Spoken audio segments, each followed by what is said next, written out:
Good evening, thank you. Good to be back in New Hampshire. Thank you for having me tonight. I appreciate all of you taking the time to be here. And we're inside 8 weeks now. So it is time for us to get serious. We are out of the dating stage. All right? We're out of the dating stage. It's time to get married. And to show you that it can actually work and we can have a long-term relationship, here's my wife of 37 years.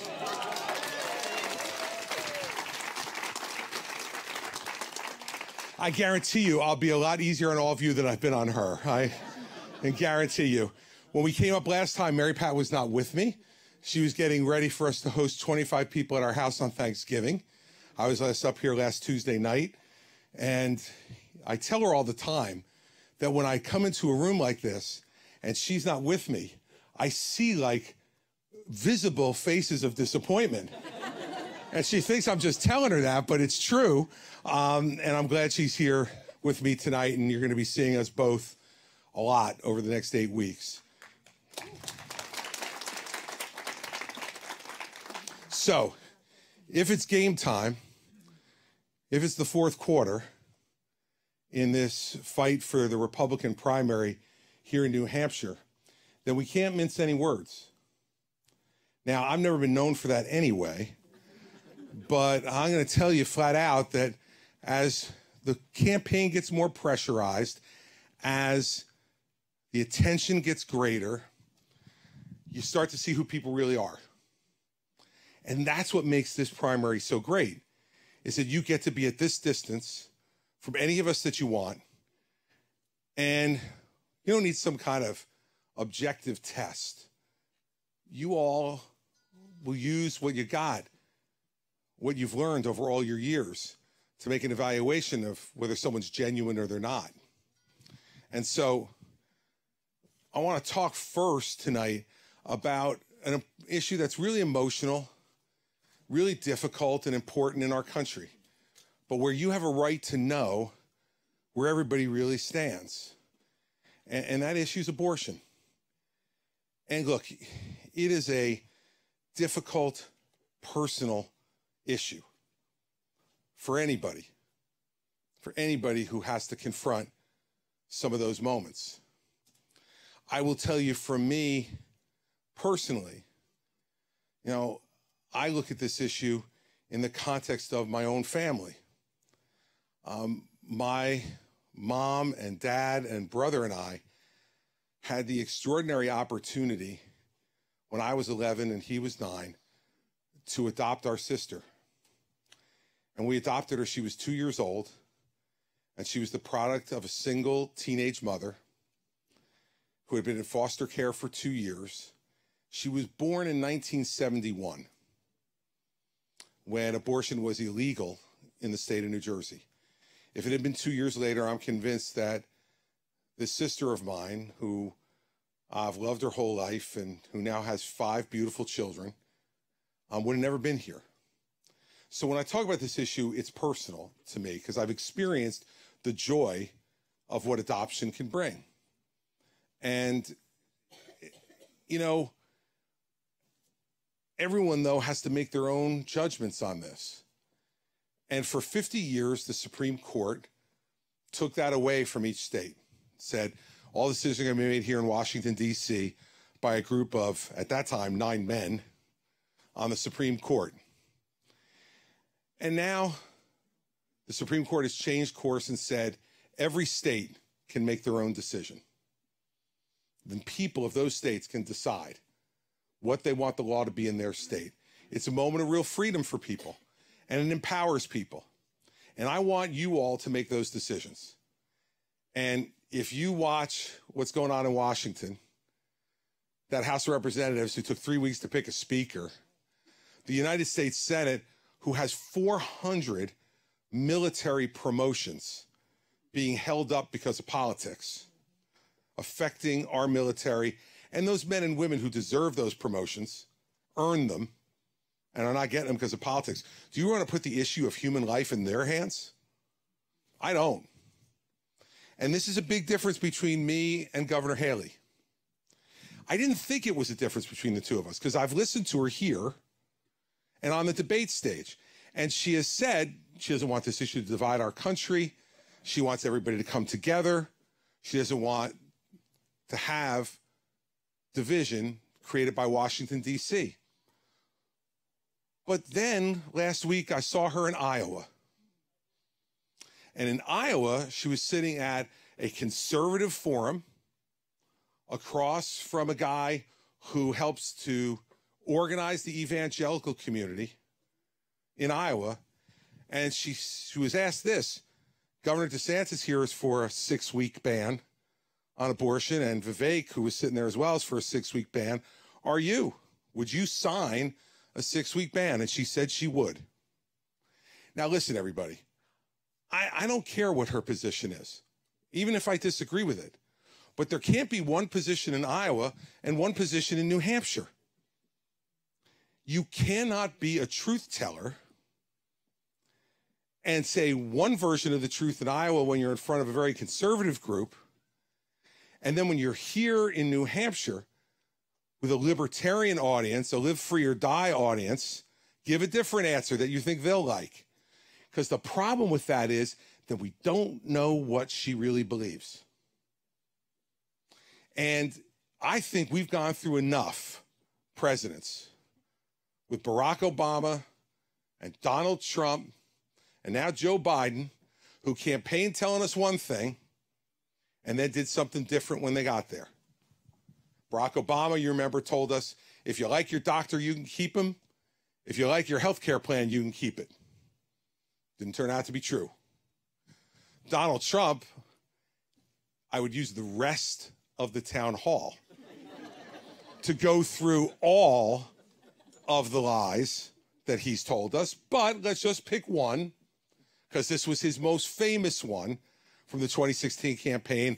I'm going to build a big, beautiful wall along the entire border of the United States and Mexico, and Mexico's going to pay for it. Well, after 4 years, we got 52 miles of new wall, and Mexico hasn't paid their first peso. And interestingly now, I heard Donald Trump up here a few weeks ago, and he said, who would have ever believed that another country would pay for a wall in our country? And I'm like, well, hell, man, I don't know. You were saying it about 5,000 times during the campaign, so people actually believed you. And now we got Joe Biden saying he was going to govern to bring the country together. He was going to be a moderate. He was going to work both parties to the middle, and he got into office and he ran right to the left and spent more money than we've seen in a long, long time. You can agree or disagree with those policies, but what I would respectfully say to you is you can't agree with being lied to. And so my concern about Nikki Haley is, where is she on this issue? Is she the person who would sign a 6-week abortion ban in Iowa, but not make the decision here in New Hampshire? Because let me tell you, she signs that 6-week ban as president, that's going to be the law right here in New Hampshire, whether you like it or not. And so it's time, since it's game time, to find out who the real players are. When the lights get bright and everybody starts paying attention, some politicians decide they're going to be everything to everybody. They look in your eyes, they try to figure out what you want to hear, and they give you that answer, and they hope to God that you don't remember when they do the opposite. Here's the good news, though. She did it now. Not after you voted for her. She did it now. And it's not only that. The front runner in this race is Donald Trump. I just said his name out loud. And lightning did not strike me. I did not fall dead of a heart attack. I have not been poisoned by a member of his staff. But you would think, when you look at the rest of the folks in this race, that they fear that's what would happen if they said his name. I saw a new TV ad today out from Governor Haley, and this is what she says. We have to leave behind the chaos and drama of the past.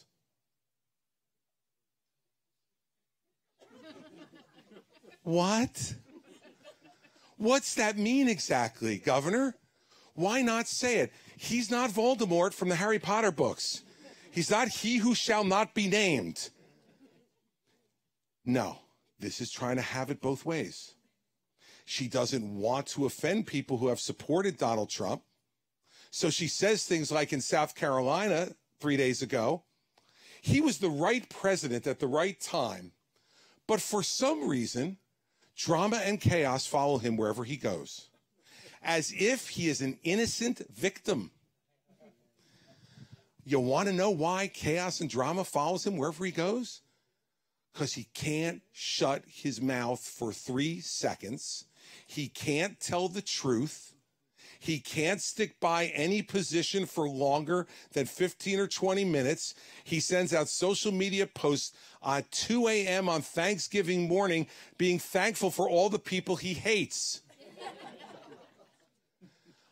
How could chaos and drama follow him? It just seems to follow him wherever he goes. Look, it was not popular when I entered this race to say Donald Trump is unfit to be president of the United States because of his conduct, because of what he's done to this country. He's unfit. And I don't know if any of you saw when I went down to the Republican Party of Florida convention, got a wonderful reception there. And what I said to them when they got done booing me before I had uttered a word, all they heard was my name. That was enough. And I got up on the stage and I let them boo. And then I leaned on the podium and I said, your fear of the truth is reprehensible. This is the truth. And we better start telling each other the truth again. Because if we don't, our country will go further and further into division and anger. And we can't have that. But Governor Haley won't say it. For some reason, chaos and drama follows him wherever. She's trying to be clever. She's trying to send you a signal. She's like winking at you and saying, yeah, I'm talking about Trump. But I don't want to say it out loud because the people over here don't like it. So, but you and I know what we're talking about. So when she's in New Hampshire with an audience that demands the truth, she winks at you. Tells you, like, we know what we're talking about. We won't talk about it now. I'll let me first. I'll take care of it. Except she's also said that she'd be inclined to pardon him. Inclined to pardon him. The law in this country applies to everyone. Everyone. And if he has committed crimes, which I believe he has, then he deserves to be convicted and sent to jail for it. Because that's what would happen to you.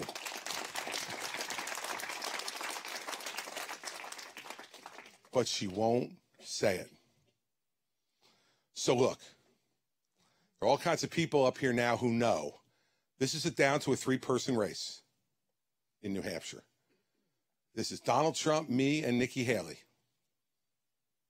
And I'll just tell you, right out of the jump, if you want Trump, then vote for him or Nikki. Because she's not going to say a bad word about him. If she becomes president, she's going to pardon him, no matter what happens. If you want a real change in this country, you got the chance to do it right here. Like nobody else in the country has a chance to do it. New Hampshire has a chance to do it. And now it's time. And that's why I said it's time to stop dating. It's time to make some decisions. And I want you to side with truth. Because, look, even the people who boo me for saying it, they know I'm telling the truth. They just don't like it. They feel aggrieved for some reason. What they need to understand is that there's 2 differences between me and Donald Trump, at least. One is I tell the truth and he doesn't. And the second one is, if you elect me, I'll actually do what I say. You watched him. Don't see that wall. He said he was going to repeal and replace Obamacare. Oh, still there. Said he was going to balance the budget in 4 years. He added $7.8 trillion in debt in 4 years, the most debt any president has added onto this country's balance sheet in 4 years in our history. He does whatever he thinks are in his interest at the moment. His interest, not your interest, his. And look, the end of all this, what matters the most is that our country deserves better. We should not have to settle for a choice between a 78-year-old guy who has been indicted 4 different times on 91 counts of crimes against this country, or with an 82-year-old guy who, with all due respect to President Biden, who I've known for 40 years and who I like as a person, but he's not up to it anymore, everybody. And you don't need some test to figure that out. You watch him on TV and you can see it. And that's today. He wants to be president 5 years from now. We deserve a better choice in this country than that. And you're the ones who can make it happen. And so we can talk about every other issue you want to talk about tonight. I am here to take questions for the next couple of hours, and we'll take as many questions as you can give me about any issues you want to talk about. But in the end, let's not play make-believe. This race in the Republican Party is about Donald Trump. He's been the nominee the last 2 times. We get up on those stages because he doesn't show up at the debates, and we pretend that the choice is between us. You listen to Nikki and Ron and Vivek, and they all talk about each other. It's the great fight for second place. They're battling like animals to be in second place. I'm from New Jersey, man. Second place, you know what we call second place in New Jersey? The first loser. The first loser. I am running and have been running from the beginning to win. And if you want to win, you got to beat the guy who's in front of you. And so let's not pretend. That is the fight. That is the choice. It's not between me and Nikki and Ron and Vivek. No. It's between Trump and who do you believe when this race narrows to the end and there's Trump against one other person? Who's the person you want standing on that stage to take him on?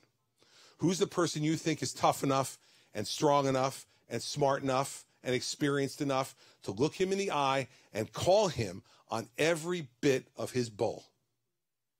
To hold him to account like a prosecutor would hold him account in a courtroom. And that's what I did, and that's what I'll do. And you don't have to wonder about that because I've been doing it every day I've been up here since June 6th when I came up here and declared for president. You've never heard a different word out of me. When they all raised their hands on the stage in the first debate, remember that moment? Would you support him even if he's a convicted felon? They all raised their hands.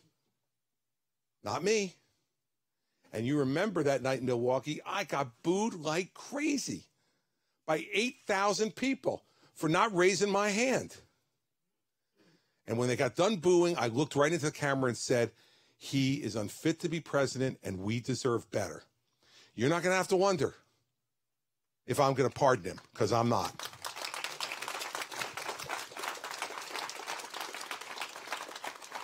So it is time to get to the important part of a New Hampshire town hall. And I want you to notice now, I want you to go to Nikki Haley's town halls. I want you to go to Ron DeSantis' town halls. I do. I want you to go and go to the Trump show if you want, because he didn't take any questions. He just stands up there and talks at you for 2 hours. Tells you how aggrieved he is, how horribly he's treated, terribly, terribly treated.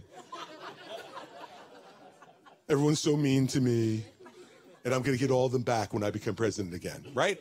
I mean, go to the Trump show if you want, but I want you to go to those other town halls because I want you to see the difference between this and theirs. I have people here with microphones, But you know who they go to? They go to the person I call on, who raises their hand. You know what happens at the Nikki Haley town halls? Her people pick who is going to give the question. I wonder how they know. I wonder how they know. Because every question turns out to be really friendly. You know, the questions that start, Governor Haley, I love you. And you would be an incredible president.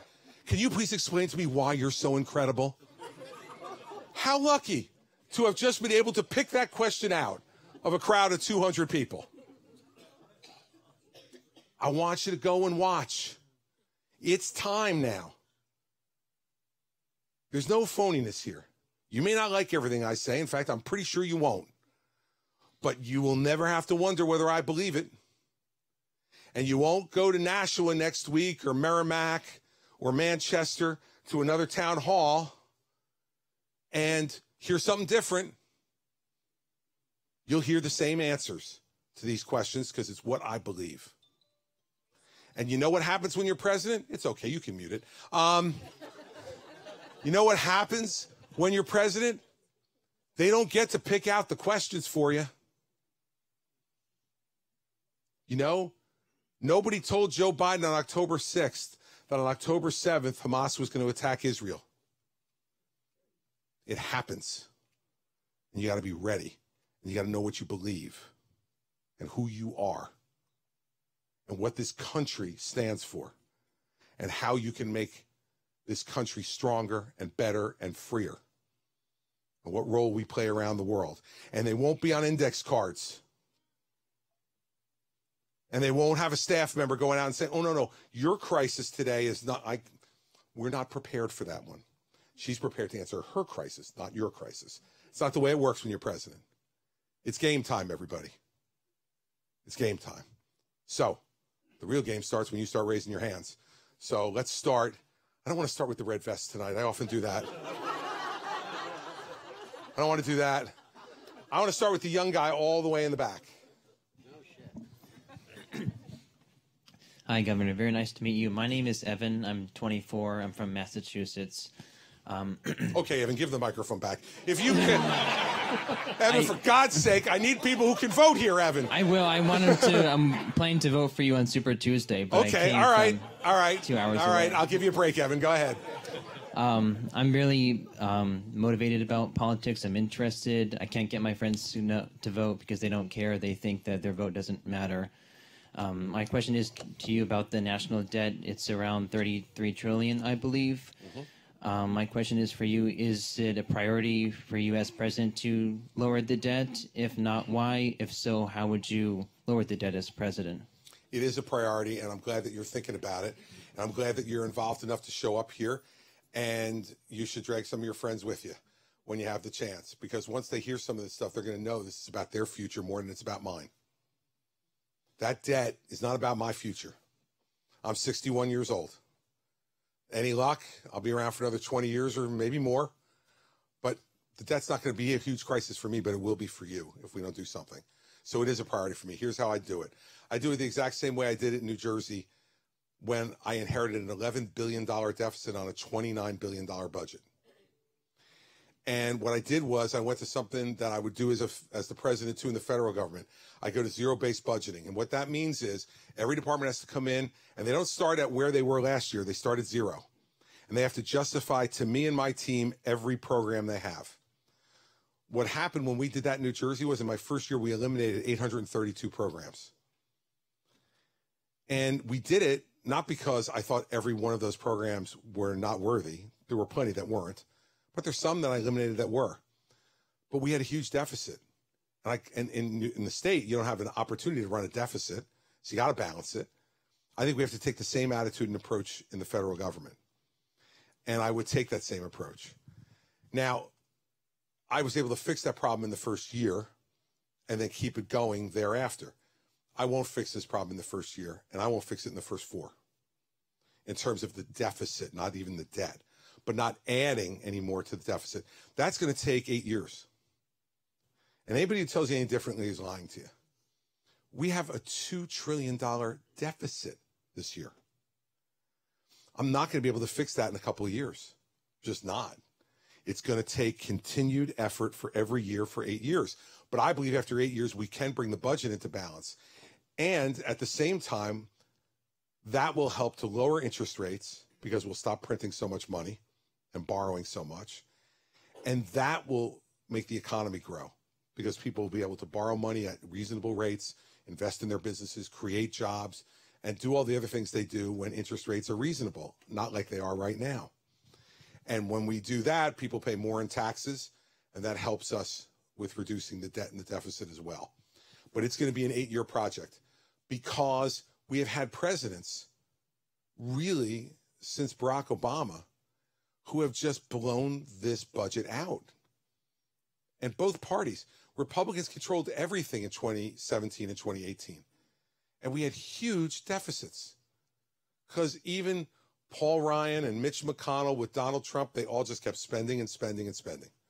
They want to say no to anybody. Look, when I did that 832 program reduction in New Jersey, my popularity went from 55% to 38%. And I had people saying to me like, yeah, you must not be concerned about getting reelected.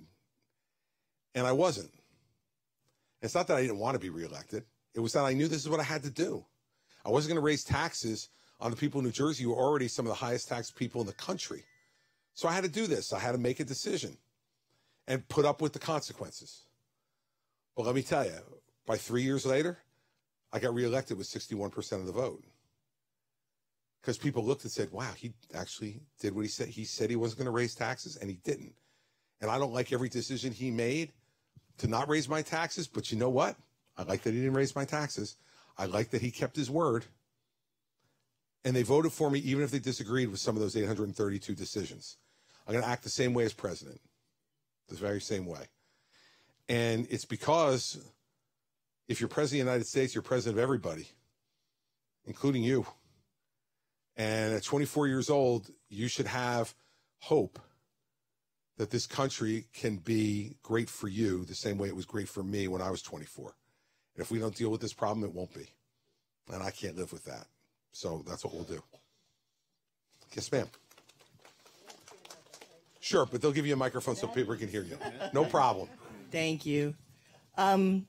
It's been said that you want to end the war on drugs, but then it's also been said that you're about halfway on that. You're on two sides of the coin for that. As the person who is the chairman of the International Overdose Awareness Day event for the state of New Hampshire and promoting it to other communities for personal reasons, as well as trying to remove the stigma for other people in the community who've lost someone or are walking through that with someone, it's all over the board now. It's every economic level, creed, color, and it's everything from people who are struggling with drug addiction to the teenager who's having an anxiety attack and his friend gives him a supposed Prozac that's loaded, laced with fentanyl. And I would just like to know how you're going to work with those of us on the community, in the committee, who are trying to address that and what you're going to do about it. Yep. Well, I would respectfully say to you that from the time I've been U.S. Attorney, I've never been on both sides of this. My position is really clear. We cannot arrest our way out of this problem. We cannot enforce our way out of this problem. We can't, because it's a disease. It is not a moral failing. It is a disease. And, you know, when you look at cancer or diabetes or heart disease, there is human behavior that contributes to all those diseases. Yet, we don't say to those people, well, you don't deserve treatment because, hell, you ate all that red meat, now you had a heart attack. You ate all that sugar, now you have diabetes. You smoke cigarettes. We're not going to treat your cancer. Look, I do this test. I try to do it every time this topic comes up. I'd love anybody in this room who has not made a decision in their life they wish they could take back to raise their hand. Good. Still undefeated. Although I will tell you that last week, I had a 7-year-old kid who raised his hand. And I said, okay, man, you're exempt. But wait, you won't be able to raise your hand in a few years, I'm confident. The theory behind the stigma is that, well, they made the decision to try drugs, and once they made the decision to try it, well, they get what they deserve. Well, one, we know that that's not always the case. like the example you gave of the person who think they're taking one thing and it's laced with something else, right? But also, you have people who make a bad decision and they try and they don't know how it's going to affect them. Some people can take it once and walk away from it and never rears its head in their life again. Some people take it once and they are hooked and they need help. So what would I do? The first thing is I'd start talking like that. You know, the President of the United States can have an enormous impact on how people view things if he or she stands up there and says it over and over and over again. And if I keep saying, and the best example I can give you of this is not even a president, it was the First Lady. When Betty Ford was public about her breast cancer and her alcoholism, she changed people's view all across this country.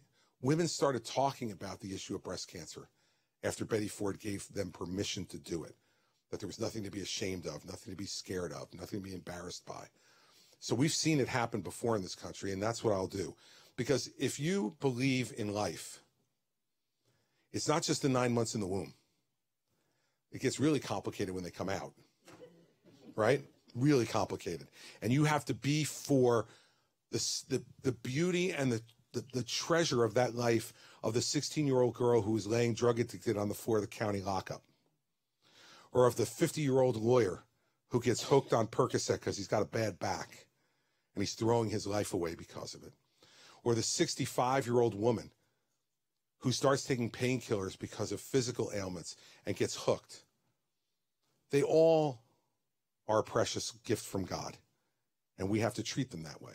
Second, you know now that when we do enforcement actions against drug dealers and we seize their assets and their cash, all of that money goes towards more enforcement. I was the beneficiary of that when I was U.S. Attorney in New Jersey. We got hundreds of thousands of dollars every year to do more enforcement from drug dealer proceeds. I would change that. I don't want it to go to enforcement. I want it to go to treatment. We don't have a shortage of enforcement in this country. We have a shortage of treatment in this country. And we need more treatment centers, more treatment professionals to be able to help folks, because there are ways that we can treat people now that didn't exist even 15 or 20 years ago. There's medication-assisted treatment along with all the other treatments that we've had before that can show real progress for people and help them. So I would expand the availability of treatment by using those assets to be able to do it. And third, we don't have enough professionals out there to treat all the people who need to be treated. And so when we talk about student loan forgiveness, I don't want to forgive student loans for everybody, but I do want to forgive student loans for people who are going to go into areas where we need people. And one of the places we need people are psychiatrists, psychologists, counselors, and nurses who need to treat those folks and can be trained to do it. And we need to incentivize them to go into that field more. And so if we forgive student loans in return for them going into that field, I think that's a win-win for our country. We have more people who are there and available to provide treatment. What we've done is given them a break on money that they owed. I think that's a smart way to do it. Not give student loan forgiveness to everybody, but give student loan forgiveness to those people who want to go to work in areas where we have a real need in this country, where it's a life or death issue. So those are three things that I would do about it. But I would tell you that the single most important thing I want you to walk away from tonight, in my view on this is that this is a disease that can and needs to be treated. And we need to stop judging. I use the example of my mother all the time. My mother was an addict. She was addicted to nicotine. She started smoking when she was 16 years old in 1948, when not only did people not tell you it was bad for you, they told you it was good for you. And she got hooked. And I watched my mother over all the years. I was asthmatic. I am asthmatic. She would smoke in front of me because she couldn't help herself. And she knew it was hurting her oldest child. And she couldn't stop. She tried patches and gum and hypnosis, and she couldn't stop. And after 55 years of smoking, she was diagnosed with lung cancer that had spread throughout her entire body. And within 4 months of the diagnosis, she was dead. But in those 4 months, we never stopped telling people that she had cancer. We told her friends what was going on with her and others. We got recommendations for doctors and treatments. We had people who came and sat with her. and made her final months as pleasant as they could make it for her. If my mother was a heroin addict, would I have told them? I don't think so.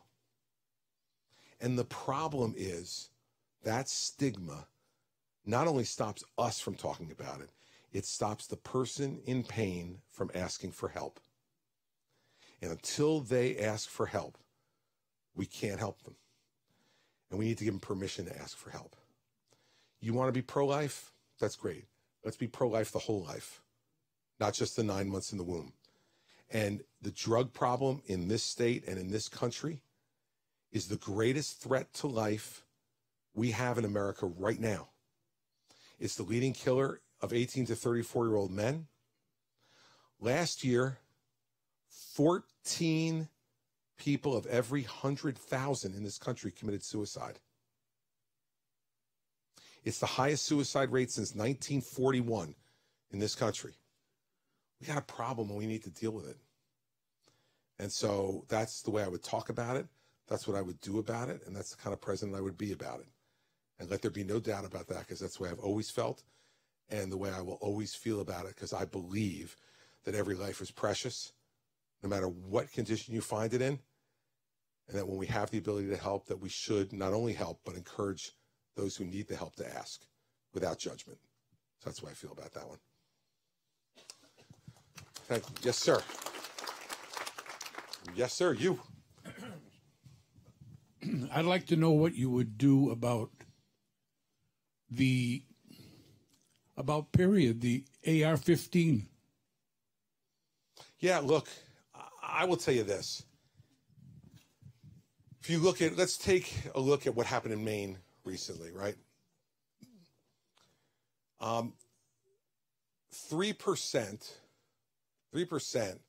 of the gun crime in Maine in the last year was committed by anything other than a handgun.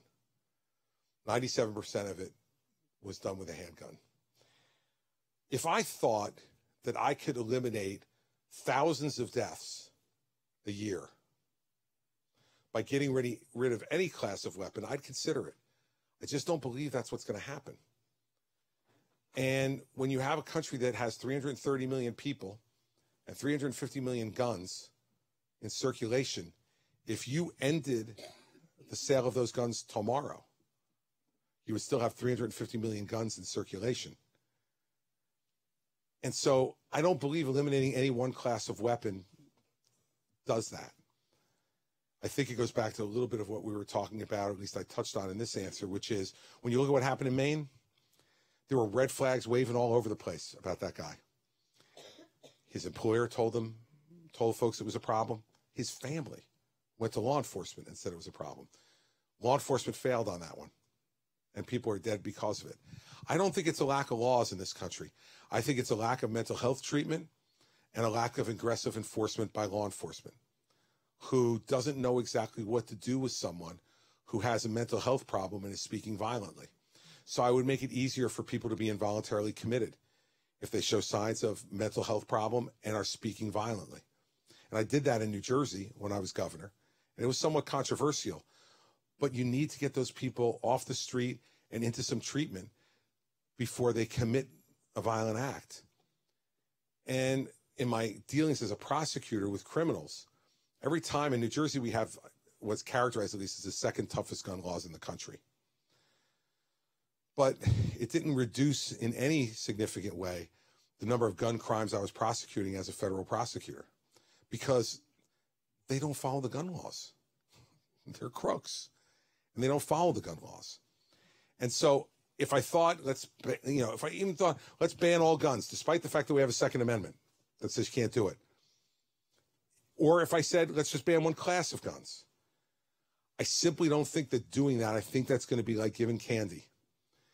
Feels good when you first eat it, but after a while, it's not going to get at the root problem. And I don't think getting rid of AR-15s is going to get at the root problem. We've gotten rid of a lot of other classes of weapons, too, over time that are still banned federally. Fully automatic weapons and others. Yeah, right? And yet we still have this epidemic of gun deaths in our country. So I think the past tells us that that doesn't work. What will work is trying to get people before they pull that trigger. Because most of these mass shootings that we see, almost all of them, are someone who has a real mental health problem. And we've got to deal with that problem. I'll end with this, though. It's inadequate. My answer is inadequate. Right? Like, I don't expect you to walk away and going like, that's it. We didn't know it. Now we know it. He's going to fix it. It's inadequate. But when I try to balance the interests of what's worked in the past, a Second Amendment, which says that people have a right to bear arms in this country, and the mental health issues, when I look at that, Stu, that's the best answer I come up with. But I recognize, even when I'm saying it, that I wish I had something else. But I don't. And you don't think that the same nutcase that kills people, if he couldn't get his hands on an AR-15, wouldn't the whole United States, the whole world, wouldn't we be better off if an AR-15 weapon were only in the hands of law enforcement and, God forbid, the military? If we could get rid of all of the guns like that, let's just deal with your class of question, on AR-15s that were in circulation, then maybe you would have a point in my view. But there's so many out there now that the idea that somebody who is determined to get their hands on one won't, I don't believe it. And the reason I don't believe it is because I've looked at history, and those laws have not stopped people who are intent on doing that.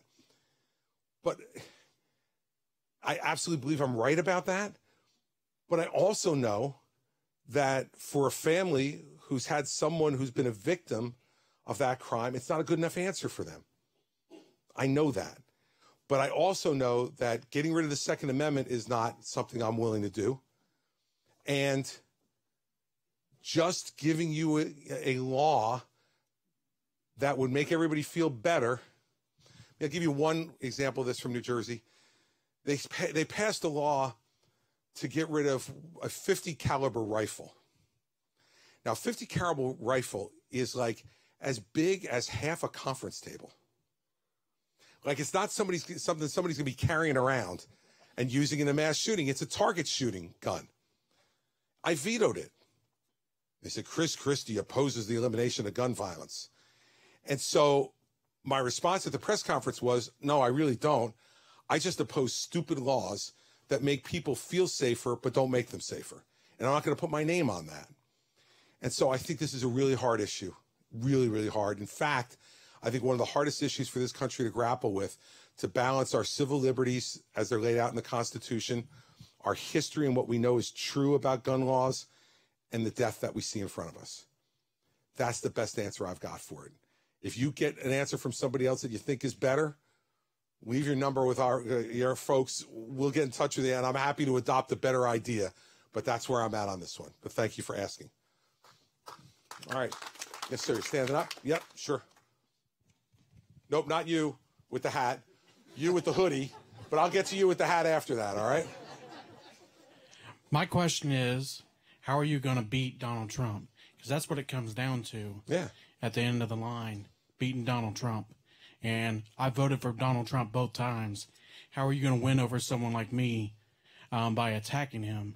Because I feel like if we want to leave Donald Trump in the past, you don't need to make fun of his voters or the people that stood with him. Because it was his policies that we agreed with, not the person. By the way, I didn't make fun of his voters.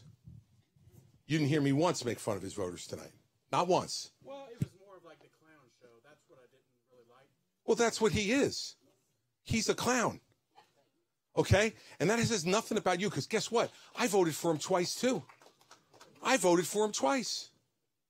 So I'm not saying anything about you. But here's the thing. I agree with a lot of his policies, too. Except he didn't implement them. Because he's too busy running around, shooting his mouth off at everybody and getting everybody angry at him so he can't get a vote in Congress. We would have gotten rid of Obamacare if he hadn't been dumping all over John McCain every minute of the day. And guess what happened? John McCain turns out to be the deciding vote on Obamacare. And he goes, and I was sitting with her on the couch watching that vote, and she said, oh, McCain's against Obamacare. He's going to vote yes. I said, no, he's not. Because Donald Trump has been dumping all over him for months, and he's not going to give Donald Trump a win. I know John McCain. Great man, great hero for our country, but one of the worst tempers I've ever met. And he made fun of John McCain. He called John McCain not a war hero. The guy sat for years in the Hanoi Hilton being tortured. They offered to get him out because his father was an admiral, and he said, I'm not leaving unless all my men leave with me. I don't know what all you call that. I call that a hero. Donald Trump said he wasn't a hero because he got captured. He goes, I like the people who don't get captured. A guy who, by the way, avoided military service because he said he had bad heels. So I don't know what you call this guy, but I'm willing to admit I made a mistake supporting him. I did. I thought I could help make him a better president. And I couldn't because he doesn't listen to anybody. How do I win over your vote? Because if you look at some of the things that I stand for, they're very similar to Donald Trump, and some of them are exactly the same. But why don't you elect somebody who can actually do it? Because if you listen to him now, what's he say? 8 years ago, he said, I am your voice. Okay, I like that. What's he say now? I am your retribution. You think he's really your retribution? He's not. He's his retribution. Go ahead. Could I respond to you real quick? Yeah. So my thing is, one major thing that made me upset with Donald Trump was the forced vaccinations and masks. I do not think that we should be forced to have anything into our body that we do not want. Okay. My loyalty is not to just complete Donald Trump. It was his policies and his ideas, and that's who I'm wanting as a leader, as someone that is going to support those ideas, not the person Donald Trump, but his policies and ideas that he was suggesting to the American people. I totally agree to you. How about you get somebody who will actually do it? How about you get someone who will actually do it? He can't do it. Can you imagine what that next administration would be like? Who's going to go work for him? 40 of his 44 cabinet members have said they would never work for him again. What's that tell you? Who in Congress is going to work with Donald Trump? How's he ever going to get something passed? You think the last time was a clown show. Just wait. And how about him out there saying he is going to weaponize the Justice Department against his enemies? He's going to sick the IRS after his enemies. Is that what the hell we elect a president for? To go out and chase the people that he doesn't like and use the power of that you gave him and I gave him to do that? Look, the way I'm going to convince you is that you're going to, at one moment, I know this, I can see it in your eyes, it's going to click. And you're going to say to yourself, you know what, this Christie guy ain't so bad. And you know what, he's told me the truth about Trump. You know in your heart that the things I'm saying about him, I'm not criticizing any of his policies except for the wall, which he just should have built. And he shouldn't have lied to us and said Mexico was going to pay for it, right? I would have been willing to pay for the wall. And I bet you would have been willing to pay for the wall too. But we got 52 miles of wall. And we got all these people coming over the border every day. And yes, Biden's fault, but it's his fault too. Because if he had built the wall, many fewer of them would have been able to get over. The way I'm going to win your vote is you're going to say, you know what? I don't like the fact that he's picking on Trump, but you know what? He's telling the truth. Because the guy acts like a jackass. And we got to do better than that. We have to do better than that. And we can do better than that. We can have conservatives who are tough. Nobody will tell you I'm not tough. And to say the stuff I'm saying, you better be tough, because you can imagine the people who come yelling at me. But it's tough and competent to do the job, to get it done. You vote for me, you're going to be not only happy with the policies I propose, but the fact that I actually get them passed and they become law in this country. And I will tell you this, I absolutely believe, like most of the people in this state believe, that I don't want more government. I want less. I don't want people telling me what to do. I want to have freedom of choice. And, you know, that used to be a conservative principle that people stood up for. And when he was tested, did he stand up for it? He didn't. And so he talking. Came time for action. He wasn't with you. He didn't do it. I will. That's the difference. And you know why you know I will? Because I've done it before. He never has. Thanks for the question. All right, I promised the guy with the hat behind the guy with the hoodie that he'd be next, so can't break my promise. Hey, hello, Mr. Christie. My name's Jonathan. Hey, Jonathan, nice to meet you. So I was wondering, I mean, you made it pretty clear about your feelings about Donald Trump and Nikki Haley. So I was wondering which candidate you would consider supporting if you were to drop out of the race. Because you're only at 11% in the polls and Trump's at 44. Well, I don't know. I'm not considering dropping out. And, you know, I'm at 11% in one poll, I'm at 18 in another, so I'll pick the 18. You can pick the 11. No, look, I hope that we nominate a Republican I can vote for. And by the way, when I said the things I just said about Nikki Haley, it's just the truth. It doesn't mean that I couldn't vote for her if it was her or Joe Biden. But that's not the choice right now. The choice is me, her, or Donald Trump in New Hampshire. And so that's the way I'm couching that choice. So, you know, Jonathan, like I feel like there are a number of folks in this race that I could vote for. But right now I'm voting for me. And I hope you do too. Thank you very much. Just piggybacking onto the question related to how are you going to balance the budget, how are you going to, or what is your plan for lowering or not raising taxes and maintaining Social Security benefits for the aging population? Thank you. Excellent. They took your question. Now, what that means is one of two things.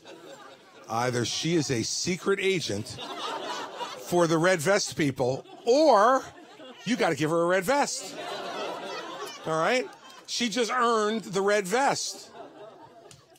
Okay, this is an issue that has to be dealt with now. In 10 years, there will be an automatic 24% reduction in everybody's Social Security. Automatic in 10 years if we don't fix this problem. When you think about the people who rely on Social Security to live, a 24% reduction would mean them choosing between food and rent and heat. And these are the things that Social Security was created to prevent after the Great Depression. So we can't, I mean, if you watched the last debate, and I'm sure these folks were, right? Did you hear Ron, Vivek, and Tim Scott? Oh, we're just going to grow our way out of it. We're going to grow our way out of it. We're going to increase revenue by growing our economy, and no one is going to have to make any sacrifice at all. Yeah, baloney is what that is. And I give Nikki credit for this, Jonathan. She and I were the only two on the stage who said, like, we have to do something, and was specific, and I was very specific. We have to raise the retirement age for people who are now in their 20s, 30s, and 40s. Not for people in their 50s or 60s. It's too late. They've already done most of what they can do to plan for their retirement. Their main earning years are waning. And so you can't do it for them. But for people in their 20s and 30s and 40s, you got to raise the retirement age. For two reasons. One, because we can't afford not to. And two, because everyone's living longer. When Social Security was created, life expectancy was in the early 60s. Today, it's in the early 80s. So you can't have a system that was designed to pay people for 3 or 4 years, pay people for 20 or 30 years, and expect it's going to be solvent. So we need to raise retirement age. Second, we need to have means testing. And I did this at the debate the other night. I looked in the camera and said, Warren Buffett, if you are taking Social Security, you should be ashamed of yourself. He has not responded, which makes me think he's taking the check. Like, come on, man. Look, this country's provided great opportunities for folks. And for a lot of people, it helped them with their own work and ingenuity to create wealth. Social Security was never meant for wealthy people. It was meant as a safety net to make sure that people did not grow old in poverty. Now, I had someone at a town hall meeting say, I put my money in, I want my money out. Okay. Here's the answer to that. We pay for lots of things we don't get anything out of directly. Lots and lots. My best example for me is food stamps. Now, fortunately for me and Mary Pat, we've never had to be on food stamps. But I'm okay with paying for food stamps in my taxes because I don't want anybody in this country, in the richest country in the world, going to bed hungry if we can avoid it. We have to start looking at Social Security that way. It is a security, an income security program for people in their retirement. And if you've made, and I don't know what the number is in terms of how much wealth you need to have to not qualify, and that'll be a part of an ugly, ugly negotiation on this. But I know there is a number where if you're above it, you don't need the check. And so, those are the two things that I would do. And look, you're not going to be able to do it directly. You're going to have to set up a national commission with both parties, and they're going to have to come together, and you're going to have to get a commitment that they vote up or down on the proposal, and all the niceties of legislation. But only if a president stands up and says this must be done, will it be done. And so I think that's the way that we need to do it. And by the way, that's going to be good for the debt that we were talking about, because it's a big driver of debt, because there really isn't a trust fund anymore. And the trust fund's been out of money for a long time. We're funding Social Security with debt. And so we've got to stop doing that. So for the people who really need it, I want them to have it and at the full level. But I want people who are younger to get it later because they're living longer. And like I said, we have 4 children between the ages of 20 and 30. If they can't adjust to a few years of increase in their retirement age with 40 years notice, we got much bigger problems with our 4 kids than Social Security. But it has to be dealt with. It has to be dealt with now. The next president will have to deal with it, because if they don't, we will be within 2 years. And then it will be like a fire drill, and it won't get fixed the right way. So we're overdue to fix it, but we have enough time if the next president is willing to stand up and do it, and I will be willing to do that. So thank you. Yes, sir, in the back. Plaid shirt. Thank you, Governor. I'll follow up on the Second Amendment. Yes, sir. Raised by the older gentleman over there, my age. So if we can condense your answer, balance is a key word. You've mentioned it several times. I concur. You're speaking with an independent, purple-minded state. No one here in this room, or I'm sure in the state of New Hampshire, if offered a referendum, would vote for elimination of the Second Amendment rights. But I am absolutely positive that we would vote for, 1, much further, more intense background checks, 2, AR-15 military rifles only given to law enforcement. The military, hold on to your pants. Law enforcement, the military, or as I have suggested to my own congressional reps, we have a lot of gun clubs in New Hampshire. They can apply for a license, a permit, to have us shoot an AR-15 at their range, so it's under control. So if you would reference that, comment on that, in a condensed version, I would appreciate it. You got it. I have no problem with more extensive background checks. I don't. I think that would be fine. But I will tell you, as I said to this gentleman's answer, I don't think the AR-15 thing solves a problem. I really don't. And look, I respect that you have a difference of opinion, and that's what this country's all about. And as I said to you off the top, you're not going to agree with everything I say. And when you shook your head there, I got a pretty good indication that you didn't. But you're going to know what I think. I wouldn't be in favor of that. Yes. Yep. And so, but, I didn't mention background checks before as part of the answer, but there's no question that extensive background checks are important to have. You shouldn't be having people who have criminal backgrounds or people who have engaged in domestic violence being weaponized. I would totally agree with that. But I'm not going to start picking out weapons to take out of the Second Amendment. I'm just not, because I don't think it will solve the problem. It not only disrespects the rights granted to us in the Second Amendment, it doesn't solve the problem. And so I went like 2 for 3 on your thing. So, you know, if you hit 667, you wind up in the Hall of Fame, for gosh sake. So this young lady right here. Hi, I'm Caitlin. We talked about Trump, everything he did with the border. My question is, if you were to be elected president, how would you approach the border crisis? Like that question, because it's about being practical, right? You've heard if you watch any of the debates, you've heard Governor DeSantis say he will shoot them stone cold dead when they cross the border. He's also said he's going to send the American army into Mexico. Just what we need. Let's invade Mexico. Just for fun, let's invade Mexico, right? Look, those are TV tough guy answers. And this is a really complicated problem, and you deserve a much more thoughtful and better answer than that. And this is what I would do. I'd do 5 things. First, on day 1, I'd sign an executive order to send the National Guard to the border to work with the overwhelmed Customs and Border Patrol officers. What do I mean by overwhelmed? In the last 11 months, they have averaged 200,000 illegal encounters a month. A month. So they're overwhelmed. They need help. That's what the National Guard is here for, to protect inside the United States. I'd send them there to help. Second, I would add 10,000 new Customs and Border Patrol officers. But to do that is going to take at least a year, because by the time you recruit them, train them, and deploy them, it's at least a year, maybe a little bit longer.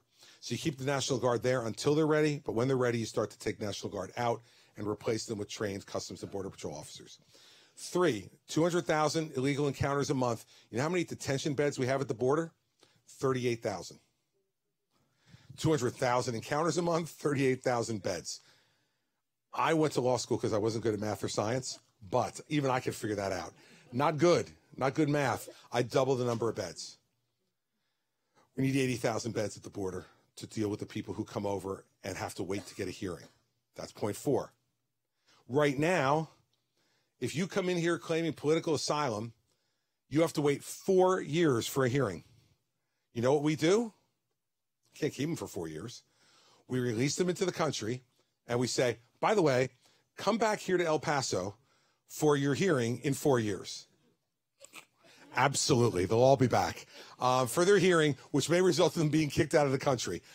They don't. They go into this huge, vast country we have.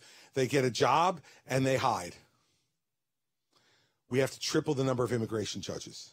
If we triple the number of immigration judges, we can get the time for a hearing to under a year. We can detain them for that period of time with the right number of beds. And then if there are people who deserve asylum and they get their hearing and they pass it, great. Then they come into the country. If they don't, back home. 5th, we have to change the immigration laws in this country. We have 6 million open jobs in this country right now. 6 million jobs that employers cannot fill. I have to conclude, in this economy, if a job is empty, it's because an American doesn't either want to do it or can do it. We've had this happen to us many times over the course of our history. And when we do, what do? We bring in immigrants who want to come to this country and have those skill sets. And they come in legally, they get visas to work, they learn the language, and they become part of this country. And there may be a couple of Mayflower folks in here, but I haven't found a lot yet. All of us come from people who immigrated here in that way. My great-grandfather and great-grandmother came over here in 1901 from Sicily in the boat. And my grandfather was born on the boat between Sicily, that must have been something, between Sicily and the United States. Because his ticket came up. He was a stonemason. They were building in New York and New Jersey, and they needed good masons. So he got his ticket to come over. And originally, he said to my great-grandmother, she was 9 months pregnant. He said, you wait here, I'll go to America, and then I'll send for you. She's like, sure, buddy. I'm coming with you. And he goes, well, what if you have the baby on the boat? She's like, I'll be fine. Don't worry. I'm not letting you go to America by yourself. And my grandfather, who was the one who told me these stories, always told me that the most amazing day of his life was the day he doesn't even remember. He was 4 days old when he arrived at Ellis Island. And when he came, they made him an American citizen. And we need to get back to having a merit-based immigration system where the jobs we need to be filled, those people go to the front of the line. And second, we need to have E-Verify so that employers who hire people know whether the person's legal or not. That will discourage them from hiring illegal people and encourage them that when they hire someone, they're doing the right thing. Now, to do those things, the Democrats are going to want something because they don't want merit-based immigration and they don't want E-Verify, right? So if we're going to get those things, we're going to have to give them something. I don't know what it is. Maybe it's something with the Dreamers. Maybe it's something with Path to Citizenship. I don't know what it's going to be, but we're going to have to figure it out and get it fixed. And this is where being a governor in a blue state will really help me because I had a Democratic legislature for 8 years. I couldn't do anything unless I negotiated with them and worked it out. Now, I used the bully pulpit. I worked hard to move them closer to my position so I could come closer to a real win than not. And more times than not, I succeeded. But that's what we're going to have to do on immigration to fix the long-term flow of people coming in illegally. If they know there's a pathway to get here legally, they'd prefer it because then they don't have to hide. They don't have to worry about getting arrested. They don't have to worry about getting sending back. And so that's not shoot them stone cold dead at the border. And that's not sending the army in. It's not nearly as sexy as all that. But it will actually work and actually get done. And I think that's what we need to do now in this country. We've had 20 years of this argument. Going all the way back, President Bush, 43, to his credit, tried to fix it. Couldn't get support in Congress to do it. And for the 20 years since then, everybody's dug their heels in and said, I'm not moving, I'm not compromising. And now what do we have? We have what is essentially, just craziness down at the southern border. And if you live in Texas or Arizona or New Mexico or California, in those areas, it's dangerous. And so we need to do something about it, not only for our economy, but just as importantly for our national security, because we don't know everybody that's coming over the border. We know that there's been 200 people just in this year who were on the terror watch list who tried to get in through Mexico. So this is a national security issue too. So that's the way I would deal with it. Those are the 5 things I would do. Thank you. Yes, ma'am. Yep. Hi, good evening. I would like to thank you, first off, for the progress that you made with the budget in New Jersey. It's a great state. Thank you. And, of course. And I would like to ask, what are your plans for combating the implementation of United Nations Agenda 21 in our American cities on the local level? And things such as the Wildlands Project, if you're familiar with that. I am not familiar with either one of them, so why don't you explain them to me, and I'll see if I have an opinion. Yeah, so there are a lot of non-government organizations that are pushing climate change initiatives, and I'm an environmentalist. That's why I got involved in politics. So groups like ICLEI, the International Council on Local Environmental Initiatives, they're implementing policies through city councils and non-government organizations that are claiming that they're going to help climate initiatives. But when you look on United Nations Agenda 21's website, Chapter 7, it talks about human settlement zones and human habitation zones. So through the rezoning laws in the cities in the United States, they are redistricting cities. I'm sure you've probably seen a lot of that, and a lot of people in their areas have seen a lot of that. And the Wildlands Project is an initiative, and it was a biodiversity assessment that was held by the United Nations, where they have intentions on expanding national parks within the United States and confiscating land through redistricting, rezoning laws via eminent domain. Right. So I'm not sure if you're familiar with any of that. It's well, now you mentioned something I didn't know about United Nations 21, Chapter 7. Now you're going to make me go home and read that. So you give me homework tonight. It's, I got to go. Agenda 21 and 2030, and it's on UN.org. Chapter 7, they call them human habitation zones. Now I got homework tonight because you're guilting me into this, and you're right. I got to read it now. But let me just tell you, I can answer your stuff in general about the way I would deal with the United Nations agenda on that. They have no business telling the United States of America how we govern ourselves. they don't do what they're supposed to do all that well, let alone be involved in this. And so my view on it would be local zoning laws should be made by both not only the local officials, but also with the oversight of the state government. And if we start to see things on the local level getting out of control, the state has the ability to come in and be able to set parameters for that. And if we start to see things like eminent domain in even broader abuse than it's being abused right now, and if it's meant to implement this agenda, we have to stop it, because the fact is that property rights are one of the bedrocks of this country. When you buy your property, unless the government has an overwhelming interest, and then they have to compensate you fairly for it, but even then, they have to have an overwhelming interest to take your land.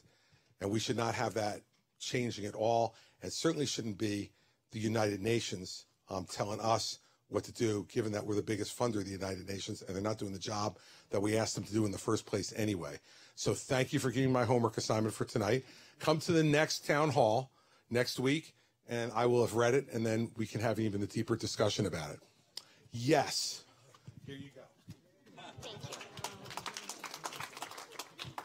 So I have 2 questions. Is that okay? Okay. So, What's your name? Hannah. And how old are you, Hannah? 9 going on 10 December. Excellent. I'll give you 10.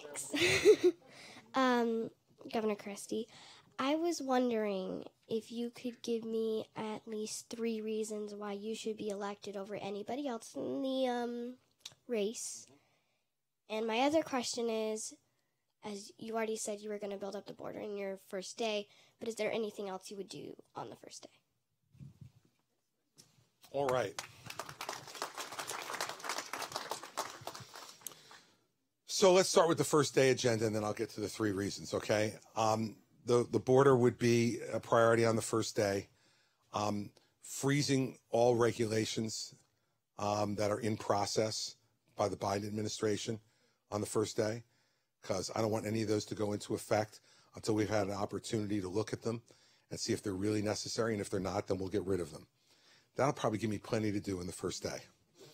I also have to go to a parade and a bunch of inaugural balls and all that stuff, but we'll deal with that stuff before we go to the parties. And it's important because these regulations, every one of them takes authority away from the state you live in and the locality you live in. And I would much rather have those decisions being made where you can have an impact on them in your town or in your state than all the way in Washington, D.C., where you're going to have much less of a chance to have an impact on it. So that would be day one, the border and stopping all regulations that are currently pending at the time I become president. On the 3 reasons, I would give you this. Number 1, I'm unafraid to tell you the truth. I am not desperate for this job. I'm not desperate enough and ambitious enough that I'm going to lie to you to try to get it. Or give different answers to different people in different states at different times. Number 2, I think I have the kind of experience that will help me to be an effective president during really difficult times like we're in now. We've been fighting with each other endlessly, really since the Obama presidency. There's been nothing but fighting going on and very little progress. The last time this country was truly united, in my view, was after 9/11. And we haven't been since then. And so you need a president who knows how to work with both sides. I don't agree with Democrats on most things, but they get elected too. And when they do, you have to try to work with them to try to get things done.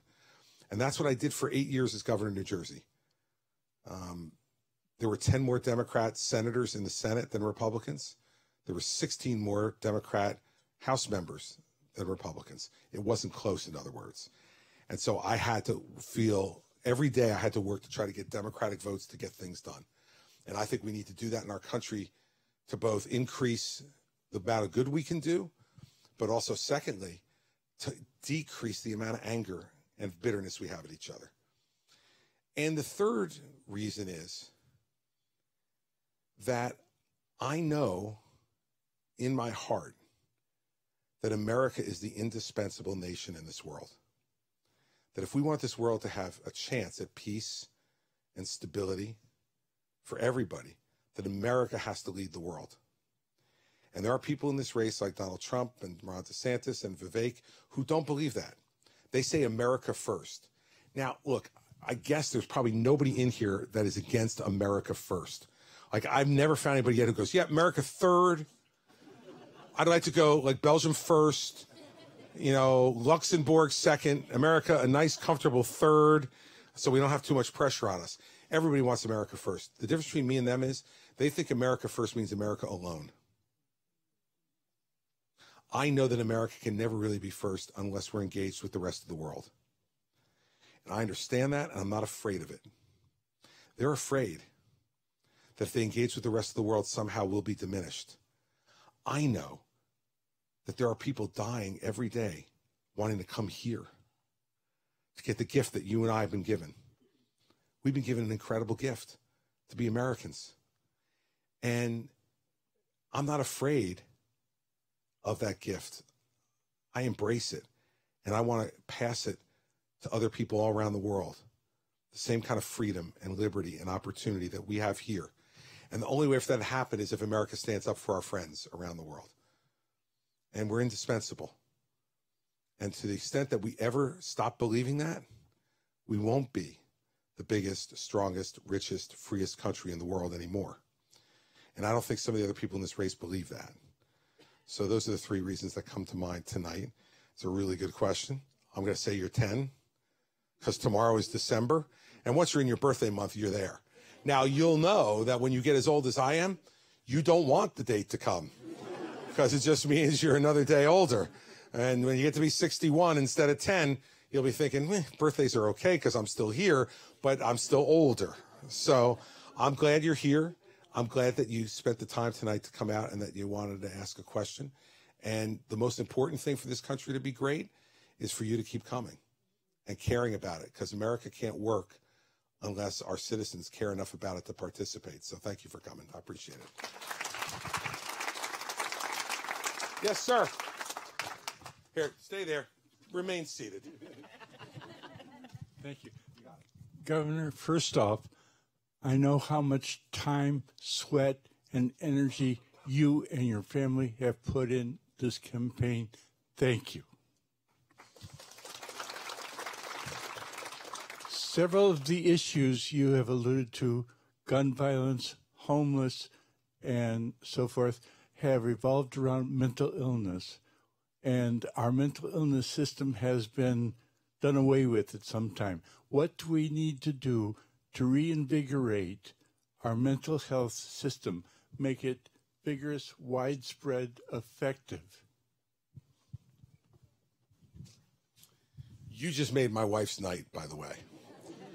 When you thanked us for all the time and energy and whatever, because she's spoken to some people recently who she said to them, this isn't easy, you know. This is hard. So, yeah, she was complaining a little bit. So now she's gonna go back to the hotel here in Concord, very happy. So thank you for that. Makes it much better for me. Yeah. So look, on the mental health stuff, it's part of what I was saying before in response to her question. We need to incentivize people to get into the treatment business, to get into dealing with this problem. It's a hard problem to deal with. And we're not incentivizing people enough. And the reason I know that is because we don't have enough people in it. So we got to figure out how to incentivize them. The biggest idea I have is the forgiveness of student loan issue. That as people are getting ready, if they go into school and they know, if I get trained in psychology, psychiatry, counseling, or as a nurse providing those services, that the money I borrow over a period of years will be forgiven as long as I'm working in that profession. Because the first problem is not that we don't have enough money. We don't have enough people to provide it. Right. And I think there was a one-size-fits-all thing about institutions. So, for instance, I believe with folks who are developmentally disabled, not mentally ill, but have a developmental disability, that they didn't belong in an institution, that they could be functioning, productive people in our society. But when we did that, we eliminated all the institutions. And that was a mistake. So what we need to do is to recreate institutions that are there for the people who are truly chronically mentally ill and need long-term care to deal with that mental illness. The developmentally disabled can do it in a home setting, in a local setting, because what they need is help and training in how to be productive and to deal with their disability in a way that allows them to work and earn a living and to be able to function safely in society. And I think we've done that really well on a local basis with the developmentally disabled, but the problem is that the mentally ill got thrown in the same pot, and it's two very different things. And so I would be for more institutions to be created, but to create them, we got to have the people to staff them. And so both those things have to happen at the same time, because an institution without people is just an empty building, and people with no place to go can't treat folks. So it has to both happen. And I think you put your finger on it. It was a mistake that I think was made out of good intention, but it just turned out to be a wrong policy, and we need to fix it. Your wife has a question also? All right, let me get to this guy, then I'll get to her, because he was raising his hand, then I'll get back to her. Okay. Appreciate it, Governor. And also appreciate your very compassionate view on the war on drugs. Seems to have changed over time, which is fine.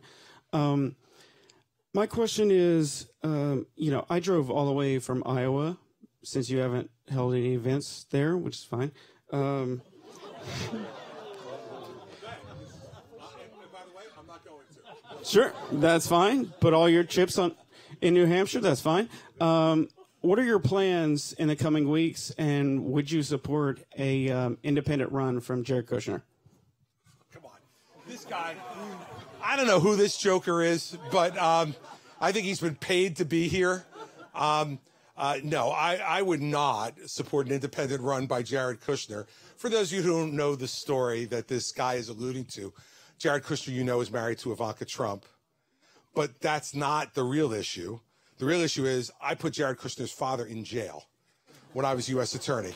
And only because he really, really deserved it. And by the way, wasn't convicted, pled guilty to every count. So, sir, you were right. I should have gone to your wife. Because this guy got the unserious question award of the evening. Ma'am? The world has a marvelous way, nefarious, of testing our presidents. October 7th is one example. New into the job, there's almost always a global incident or some kind of international incident. How would you handle it? Well,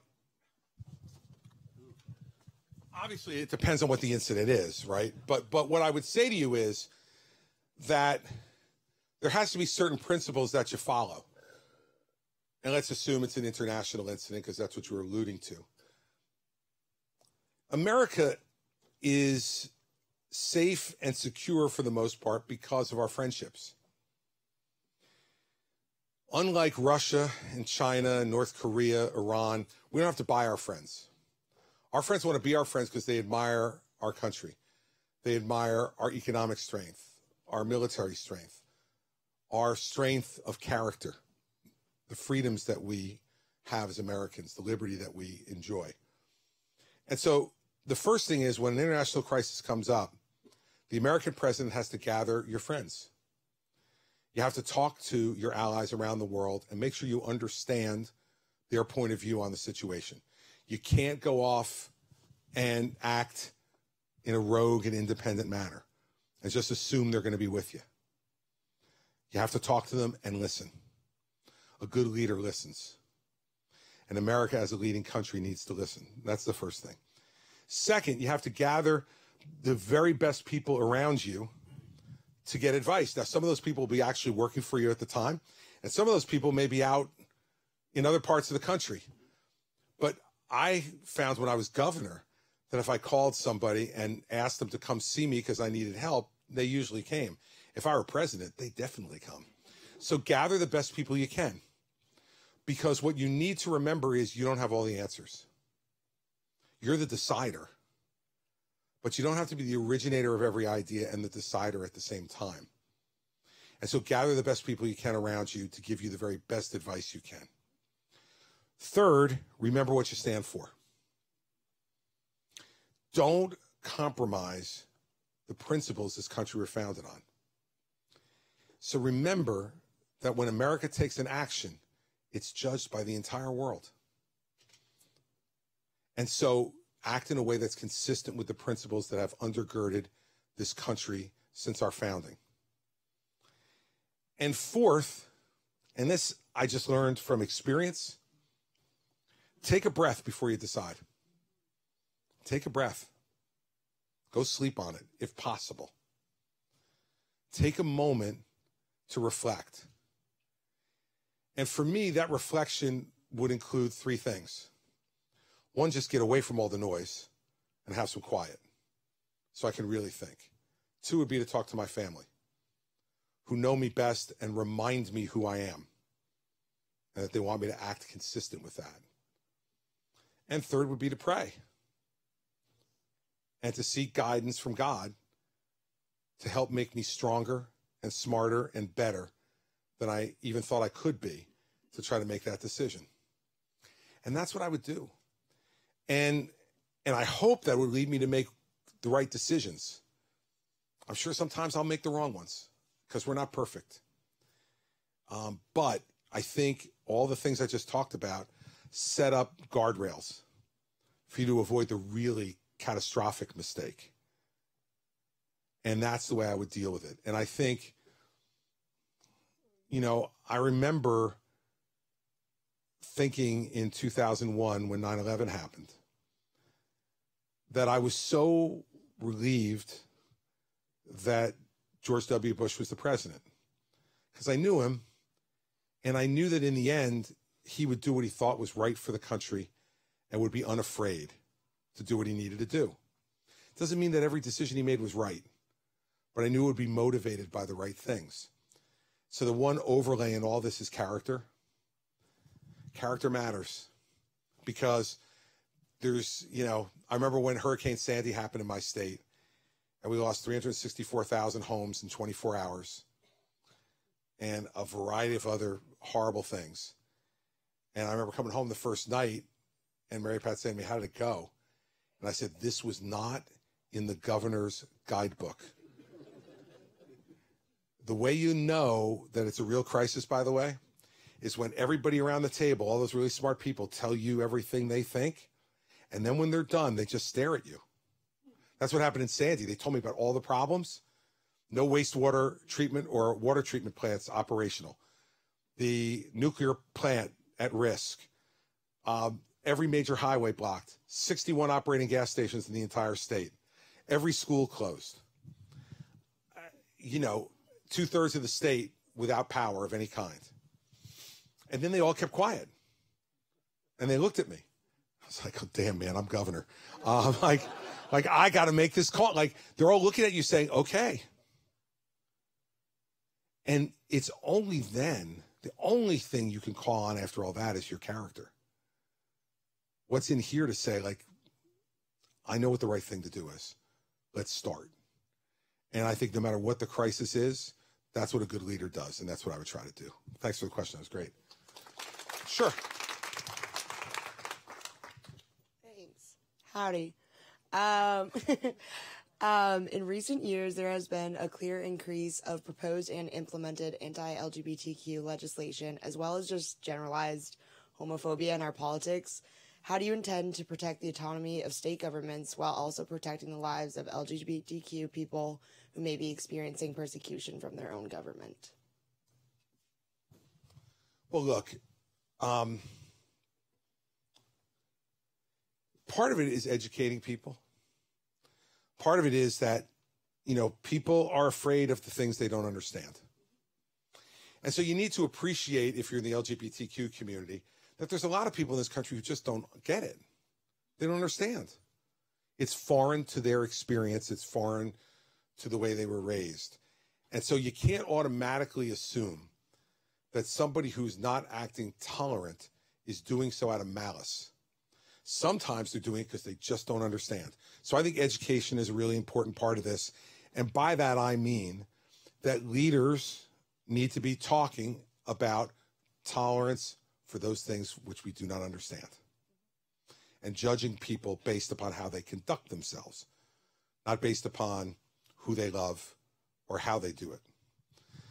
Second, I think you're right about, the autonomy of states is very important. And I don't want to see a whole lot of federal laws in this regard, but this needs to be covered by civil rights laws. I mean, employers should not be able to discriminate on this basis, and people who grant housing, apartments or whatever, shouldn't be able to discriminate on that basis. And so the civil rights laws, as they protect lots of different folks who were once the focus of discrimination, they need to apply to folks in that community as well. And that's one way the federal government can be involved. But third, I think there's also a part in the LGBTQ community that needs to understand that they have to be a part of the solution too. And so to be in someone's face about it all the time, to make that the defining characteristic of who you are and only characteristic of who you are in public, isn't good for anybody. And no matter what those characteristics are that you think are particularly important, any one of them shouldn't be what defines you to the public. And I think when people see that and feel it, instead of wanting to be welcoming, instead they want to push it away. So I think that there's a role for the community as well to understand that there has to be tolerance going both ways. It doesn't mean you tolerate prejudice. It means that you tolerate differences. Because guess what? That's exactly what members of the LGBTQ community are asking others to do, is to be tolerant of their differences. And so, in the end, I think that this education and these attitudes have to be taught at home. If you don't have a home environment where they teach you to be tolerant, I don't care how much they tell you in school. We learn the most from our parents or from the loved ones who raise us. And so I think all of us have to talk and think about how we create that environment in our home, which says, because a lot of times for Mary Pat and I, it's our kids teaching us. So like parents have to be open to that too. There's stuff I just don't understand. I wasn't raised. Now I was raised in the 70s, and it was a much different world then. And so younger folks can't just assume that if we don't get it initially, that it's because we're bigots. Sometimes we just don't get it because we don't get it. And you got to be patient with us. Be patient with us and talk to us. And over Thanksgiving, we were having all kinds of conversations with our 4 kids between 20 and 30 about all the ways that we are offensive. This was a top 3 topic of the Thanksgiving weekend. I get time off from the campaign. I get to go home and relax. And meanwhile, I have my kids telling all the ways that for me, and Mary Pat, it was all the ways that, we don't get it. But for me in particular, it's all the ways that I'm embarrassing. And so I sat and listened to a lot of that. I'm, of course, initially resistant to hearing that. But over the whole weekend, it lands. And I think that has to happen in homes. Like we can't and shouldn't rely on schools to do this, because I don't know exactly what they're saying. And sometimes they're saying stuff that I don't agree with and I don't want taught in my family.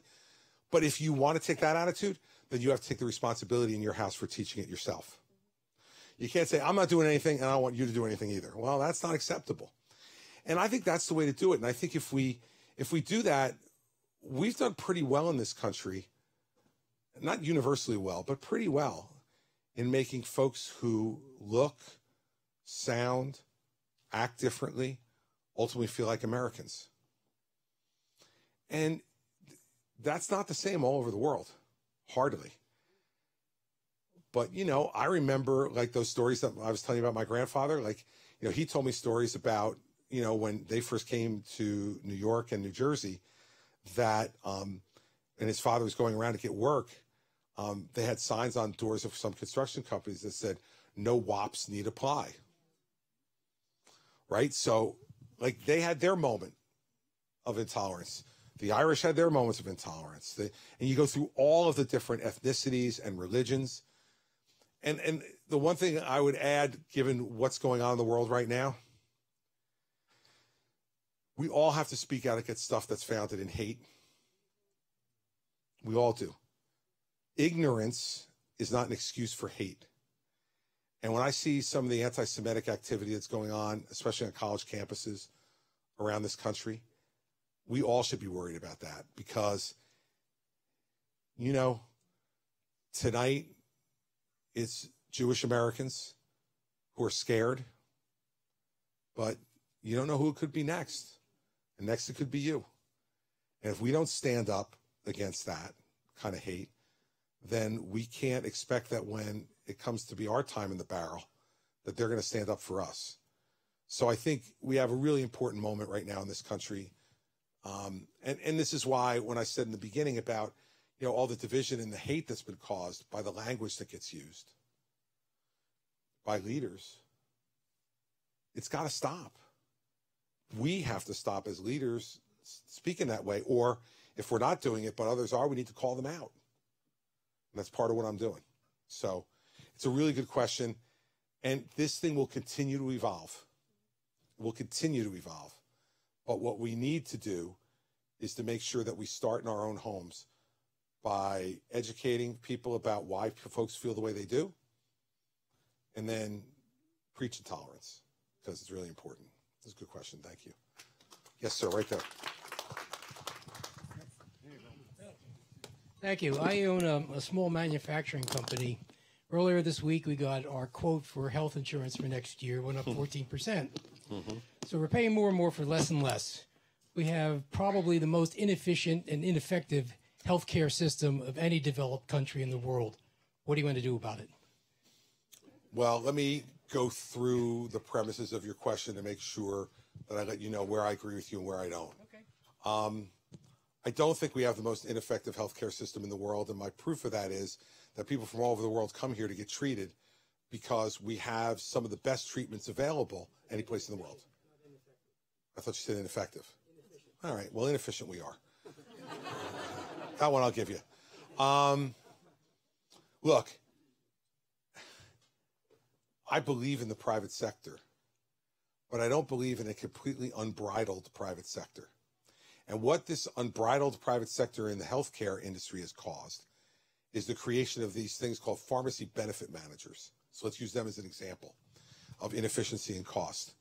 They are the middleman, between the pharmaceutical companies who create the drugs and invent them and the pharmacies who dispense them. And what they do is they soak up tens of billions of dollars, and where they make most of that money is by taking the discounts and rebates that pharmaceutical companies give intended for us, and they absorb, in some instances, 75 or 80% of those rebates as their profit for coordinating the system. And then the little bit that's left gets to us at the pharmacy. When you look at the cost of healthcare right now, pharmaceuticals is one of the biggest costs, in part because of our success, because we have more and more drugs that can help treat people in a way that doesn't require them to go to the hospital and have longer term care. So I would get rid of pharmacy benefit managers. They provide nothing. And the reason you know they provide nothing is, you know who owns most of them now? Insurance companies, right? So the insurance company's going, I know how to continue to charge a 14% increase, and I own a small business too. And my renewal came in July, and mine was up 12%. And it kills you. And what are you going to do? You got to pay it. But what we need to focus on is that these insurance companies are buying, what are they doing? They're buying the pharmacies, CVS, Walgreens, right? And they're knocking out the small pharmacies. How do they knock out the small pharmacies? Because the pharmacy benefit managers say, oh, you're not going to get covered if you go to your small local pharmacy. But if you go to CVS or Walgreens, which we own, then you can get covered, right? And the folks who get blamed the most for all this are the pharmaceutical companies. Now, they deserve some measure of blame, and I'll get to them in a second. But the majority of the useless absorption of money that we pay for is these guys, and no one talks about them. They try to keep it really quiet. Nobody talks about it. But, man, you go and look at places like Cardinal Health, some of these other companies, and see how much money they're making. It's tens of billions of dollars a year. Those dollars should go to reduce the cost of prescription drugs for everyday Americans. And if we did, we would lower the cost of healthcare in this country significantly. Now, the pharmaceutical companies, look, I've told them when I've met with some of those executives, you are amongst the stupidest people I've ever met in my life. You literally just saved the world. With the treatments and other things you did during COVID, you stopped the pandemic, and people still hate you. How could that be possible? I'll tell you why it's possible, I think. Is there anybody here who wants to see another prescription drug commercial on television? Right? Like, they're talking about stuff, I don't even understand what the hell they're talking about. You need this, and then they go through the list of horribles, right? Because they have to, because they don't want to get sued. So then they say, you could take this drug, and they show happy people who are in parks, and they're throwing frisbees, and they're swimming, and like they're just living life to the fullest. But this could cause you to die. You could have a heart attack, you could have a brain aneurysm, you could get, if you have cancer, you could do that. And then you get to the end of it, and they're all smiling and happy, and I'm like, what the hell is this? I don't know why we ever started to permit pharmaceutical companies to advertise, but we need to stop it because they spend billions of dollars on advertising that could otherwise be put towards either reducing prices or increasing their research and development to come up with the next great drug. I think that if we did that, the hate on pharmaceutical companies, we did those two things. It would lower prices significantly, and it would stop all the hate. I don't want to see it anymore. Like, look, there's not a guy our age, right, who doesn't know that there's this like blue little pill that you can take that helps with something. We get it. Everybody knows. Like, do we need another ad for that? Do we need another ad to know, like, if you have psoriasis, that there's this drug you could take? I go to my doctor to tell me that. My doctor looks at me and says, you need this. Okay, you're the doctor. Sounds good to me. I don't go into my doctor and go, what about this drug? Can I have this? Because all the people seem really happy on TV, and I'd like to be that happy, so maybe if I took this drug, I'd be that happy. I think that leads to a lot of the inefficiency and cost of it. Now, I think that Obamacare has contributed to it, because I think anytime you put the government in charge of even more of the health care, efficient is not usually synonymous with a government operation. And so I think it's contributed to it, but I don't think it's the major driver of it. I think since most of us get treated with pharmaceuticals, that's the way most of us get treated now. The cost of those things are just driving people rightfully to distraction, and some people to not be able to buy them. And forget about the health insurance stuff that drives all that too. So I think that's the way we go about it. First, because I think that's the low-hanging fruit. Because when you want to try to reform Obamacare and Medicare, that becomes so political that you're going to have to really get some victories behind you that shows progress for you to have credibility to take that one on. And I think if we do this with pharmacy benefit managers, we have a chance to have the credibility to let us take on, Obamacare and Medicare and try to make it more efficient and better. But I think if we deal with pharmaceuticals in that way, I think the American people will see a lot of financial relief, and the anger about all this stuff will be reduced pretty significantly. All right, they're telling me I can take two more. Yes, sir. Thank you, Governor Christie. As president, you'd wear the hat and the title of commander-in-chief. And given a Mideast conflict, what steps have you thought might be needed to support our allies in the Middle East and protect our own military bases there? Well, the first thing that I think you need to do is go see it for yourself, and I did. I went to Israel 2 weeks ago. I'm the first candidate who was gone since October 7th to Israel, and I'm really glad I went. Because what I saw there, it's hard to describe unless you see it personally. The inhumanity was breathtaking. I went to a kibbutz that was 600 yards from the Gaza border. And the first thing you notice when you walk in is that so many of the buildings, the homes, are charred. Because not only were the people shot, but then they burned their bodies. The other thing you notice right away is that you are kicking spent rifle shells every 3 or 4 steps. They're everywhere. Third thing is I went into a home of a 24-year-old couple who had just recently been married. The house was completely ransacked. It's a small house. It was like a 4-room house. When you walk in, the living room is right there, and the couch where the young woman was laying reading a book is turned on its side, but the entire cushion of the couch is stained with her blood. She was laying there, and that's where she was murdered.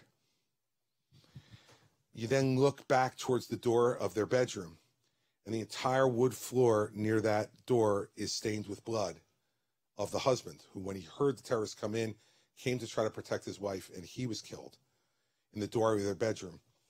And I counted in the house. There were 140 bullet holes in the walls to kill 2 people. What that tells you is not only the inhumanity, but the joy they took in what they were doing.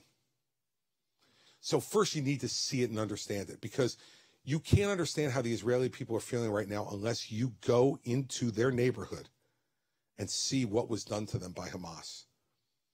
And what the speaker of the Knesset, who traveled with me that day, said to me was, how can I tell people to come back here until we degrade Hamas's military capability? How can I tell them it's safe to come back here? So I'm not someone who's for a ceasefire. And the reason I'm not is because they have to first degrade Hamas's military capability before they let any ceasefire happen. The third thing I would say that I learned over there was that my suspicion that the other bad actors in the world are in the middle of this was confirmed. Because I went to a military installation where they've confiscated weapons from the Hamas terrorists. There were Russian AK-47s. There were Iranian rockets, and there were rocket-propelled grenades from North Korea. Listen, folks, this is the evil foursome: China, Russia, Iran, and North Korea. They encourage this. Because the more they create tumult around the world, the more they weaken us and our friends. And so I learned that this is not something that can be dealt with by just dealing with the Middle East. You have to send a message to the rest of the world of these bad actors as well, that we know they're involved. The next thing I learned over there was that when I got out of the armored vehicle the first time, and it was at this kibbutz, a woman came up to me and hugged me, and she said, "Oh, America is here." I think President Biden did a great thing going over there, and he deserves to be complimented for it. You know, Israel relies upon us, and we upon them, as the only democracy in the Middle East. And it's not good enough just to send a note or send some weapons. I think President Biden was smart to go over there and show the people of Israel that the President of the United States stands with you. We need to let the world know we stand with Israel, unequivocally. And that's one of the reasons I went as well. I wanted them to see that both parties, not just President Biden, but the Republicans too, have people running for president who believe that we need to stand with them. And that woman's reaction to me told me that I was right to suspect that when she looked at me and said, "America's here." I symbolized the country for her at that moment. I think that's important. America needs to understand how important our support is to people, not just practically, but but also psychologically when they're in real danger. I don't think we should be dictating to Israel how they conduct the war. I think their priorities should be as follows: to protect the territorial integrity and the safety and security of their people first. It's the job of every government. Second, to degrade Hamas's military capability. And third, to get their hostages home. Now, that's a really delicate balance. And we should be giving them advice behind the scenes about how best to do that. Shouldn't be pronouncing it out in public if we're second guessing them. If we've got some critical advice, which I'm sure we will, we say that privately. That's what friends do with friends. And that's the kind of president I would be. I'd pick up the phone if I disagreed with something that Prime Minister Netanyahu was doing, and I'd tell him, this is a problem, and this is why I think it's a problem. This is why I think it's going to lead to other problems. And we talk about it as friends do. We don't grandstand on the public stage to try to score political points with the United Nations. The last thing I would tell you is that all these things are connected.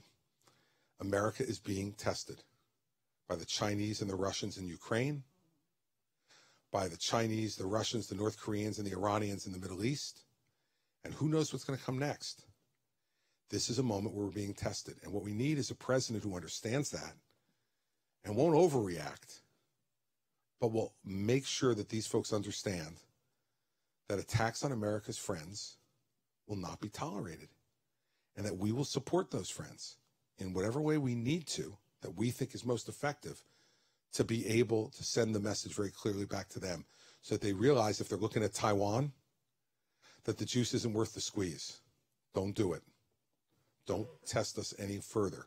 But if we walk away from Ukraine, that will encourage them. If we walk away from Israel, that will encourage them. Now, there's a cost that's involved with this. But right now, neither one of those conflicts involve the loss of American lives. All they want is our, military hardware help. We should be willing to do that. And in Ukraine, where we spent 5% of 1 year's Pentagon budget on supporting Ukraine, and they've degraded 50% of the Russian military hardware, seems to be a pretty good investment. And we should continue, I think, to do that, because don't ever forget that the Chinese are funding this by buying Russian oil at inflated prices. And that's how they're paying for it, because Russia has no economy. Russia is not a country. It's a gas station with an army. And that's what it is. And that's the only way they're surviving. So that's the way I would look at it as president and as commander-in-chief. And I think that I've never had the problem of sitting across the table from someone, first, and having a difficult conversation. And second, it's been a very rare moment in my career where someone left that table unclear about what I thought. And I think that's what America needs right now.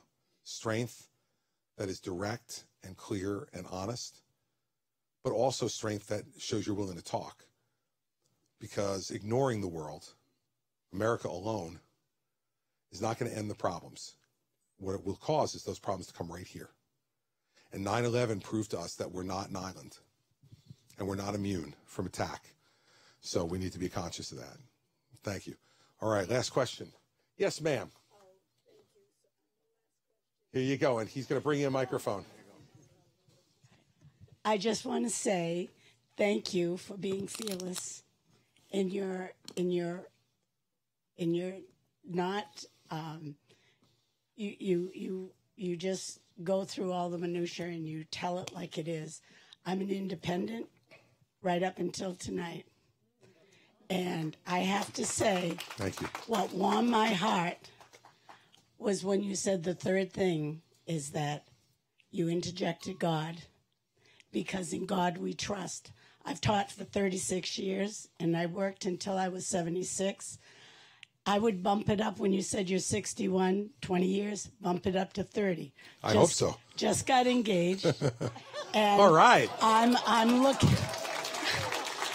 looking at 80 as a new chapter. And as I said, I taught for 36 years in New Hampshire.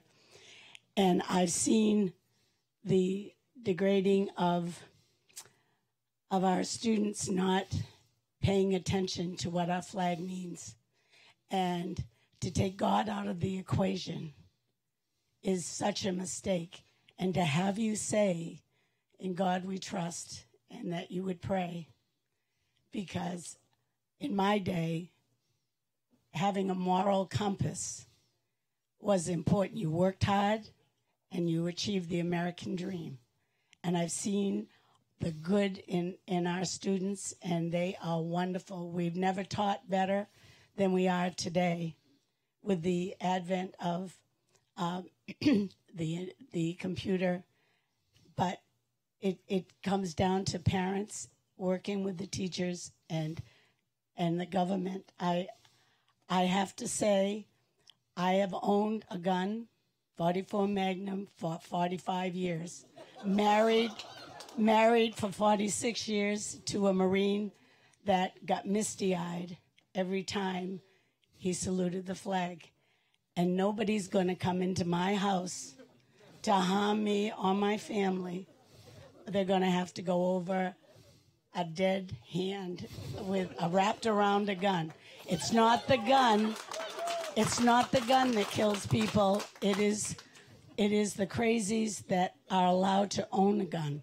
I'm a law-abiding citizen, and I would jump right in there and I have to say, it's in a locked compartment, and I had to travel from Nashua to Concord for 36 years, and you don't want to do something against anybody when I'm on duty. So thank you. Thank you. And I hope and pray that you will be our next president. Thank you. All right. What's your name again? My name is Corrine Stoney. All right, Corrine, you want to be vice president? Come on, Corrine. Let me tell you, man. I want a vice president with a 44 Magnum. Congress will listen really quick then. You can deal with me, or I can send you to see the vice president. Well, Corrine, that's incredibly flattering, and I thank you for sharing your experience with me and the things that are obviously in your heart about this country and about what we need to do. And I would say something. I think it's great that you two are right next to each other, because when she said moral compass, it was the one thing I didn't say to you that I forgot to say to you that I should have. It matters. It matters. And my biggest problem with Donald Trump is that he doesn't display he has one. And we need to trust that our president will have a moral compass, that when the problems are the most difficult, that he's going to have something to lean back on, a sense of right and wrong. Not just what's right and wrong for me, but what's right and wrong for us. I think, running for president is the greatest gift that any American can experience. It is really hard, but it's supposed to be, because the job's really hard. And I feel so incredibly lucky to have the opportunity to do this. And I believe in my heart that it's the right thing to do, and that I'm saying things that will matter to the country and that should matter to everybody who's considering what they're going to do with their vote. And that's why I'm here. Nobody gets rich doing this. And nobody does it because, you love to stay at hotels here in Concord. They're plenty nice, but, I'd rather be in my own bed tonight. You do it because you love this country. And I'm not worried about my country. I'm really not. What I am is so hopeful for my country.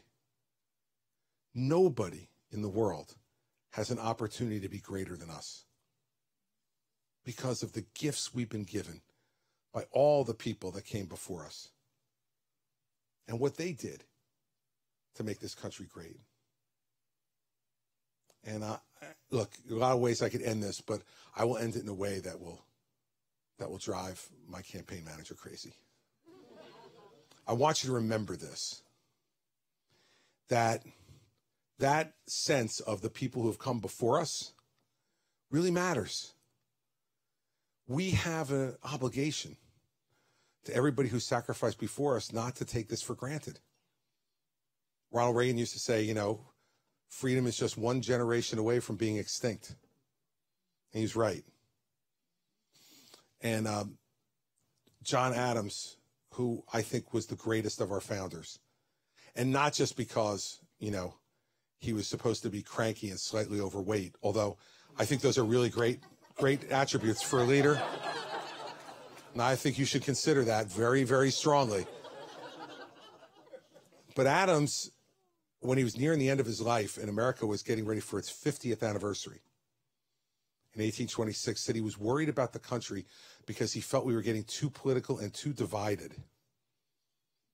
Does it sound familiar? And this is what he wrote in his diary. For us, he said, this is for posterity. He's writing for us. He said, you shall never know the sacrifices that were made to secure for you your liberty. I pray you make a good use of it. For if you do not, I shall repent in heaven for ever having made the sacrifice at all. I don't want John Adams to repent in heaven because I sat in my living room in New Jersey and refused to stand up and fight for this country. And I don't want him to repent in heaven for my generation because we allowed this country to go to hell. We have to fight for it. And we have to fight for it not only for us, but more importantly for our children and our grandchildren. And the next president is going to have the incredible honor of being our president on our 250th birthday. And who do we want? What kind of person, with what type of moral compass, do we want the world to see on July 4th of 2026 when we have that huge celebration that the entire world will watch? I think we want someone who we know makes us proud. Not that we always agree with, but that makes us proud by the way they conduct themselves every day, that they tell us the truth, that they work hard for us, that they put our interests before their personal interests, that they understand that they have a short period of time to make a huge difference in our country and the world, and they won't waste one day of it. If you give me your vote, that's exactly what I will do. Each and every day you give me the honor of being your president, and you can start the ball rolling right here. And I will tell you this, I will promise you this. If I win New Hampshire, I'm going to be the next president of the United States, and you're going to remember tonight really, really well. Thank you all very much.